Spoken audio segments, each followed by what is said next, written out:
Islamic republic of ഇറാന്റെ നേതൃത്വം ഏറ്റെടുത്ത് നാളുകൾ പിന്നിട്ടിട്ടും അദൃശ്യനായി തുടരുകയാണ് മുജ്തബ ഖാംനഈ.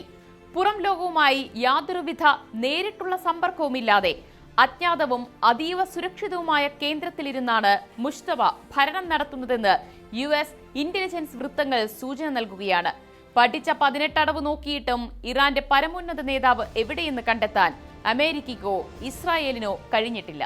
ഈ സാഹചര്യത്തിൽ മുജ്തബയെ കണ്ടെത്താൻ അമേരിക്കൻ, ഇസ്രായേൽ രഹസ്യാന്വേഷണ ഏജൻസികൾ വൻ ഓപ്പറേഷൻ ആരംഭിച്ചിരിക്കുകയാണ്. മൊസാദ് വിരിച്ച വലയിൽ മുജ്തബ ഖാംനഈ കുടുങ്ങുമോ? വിശദമായി അറിയാം. സ്വാഗതം ഇൻഡെപ്തിലേക്ക്.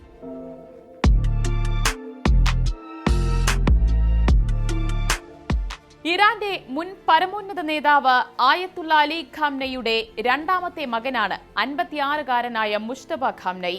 വർഷങ്ങളായി ഇറാന്റെ രാഷ്ട്രീയത്തിലും ഇസ്ലാമിക് റവല്യൂഷണറി ഗാർഡ് കോർപ്സിന്റെ ഉന്നത തലങ്ങളിലും വലിയ സ്വാധീനമുള്ള വ്യക്തിയാണ് അദ്ദേഹം. പിതാവിന്റെ മരണശേഷം മാർച്ച് ആദ്യവാരമാണ് അദ്ദേഹം പരമോന്നത നേതാവായി നിയമിതനായത്.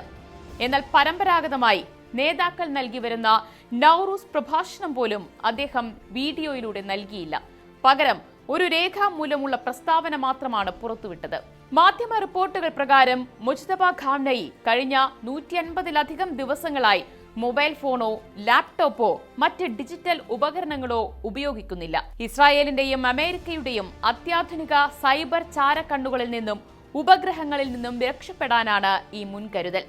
പിതാവ് അലി ഖാംനഈയെ ലക്ഷ്യമിടാൻ ഇസ്രായേൽ ടെഹ്റാനിലെ ട്രാഫിക് ക്യാമറകൾ വരെ ഹാക്ക് ചെയ്ത് നീക്കങ്ങൾ നിരീക്ഷിച്ചിരുന്നു എന്ന വിവരമാണ് മുജ്തബയെ പൂർണ്ണ ഡിജിറ്റൽ ഐസൊലേഷനിലേക്ക് നയിച്ചത്. ടെഹ്റാനിലോ ഖുമ്മിലോ ഉള്ള അതീവ സുരക്ഷിതമായ ഭൂഗർഭ ബങ്കറുകളിലാണ് അദ്ദേഹമെന്നും മുൻപ് നടന്ന വ്യോമാക്രമണത്തിൽ അദ്ദേഹത്തിന്റെ മുഖത്ത് പരിക്കേറ്റിട്ടുണ്ടെന്നും ചില മാധ്യമങ്ങൾ അവകാശപ്പെടുന്നുണ്ടെങ്കിലും ഇതിന് ഔദ്യോഗിക സ്ഥിരീകരണമില്ല. ഫോൺ സിഗ്നലുകൾ ഇല്ലാത്തതിനാൽ വിശ്വസ്തരായ കൊറിയർമാർ വഴി കൈമാറുന്ന കടലാസ് കുറിപ്പുകളിലൂടെയാണ് അദ്ദേഹം ഉത്തരവുകൾ നൽകുന്നത്.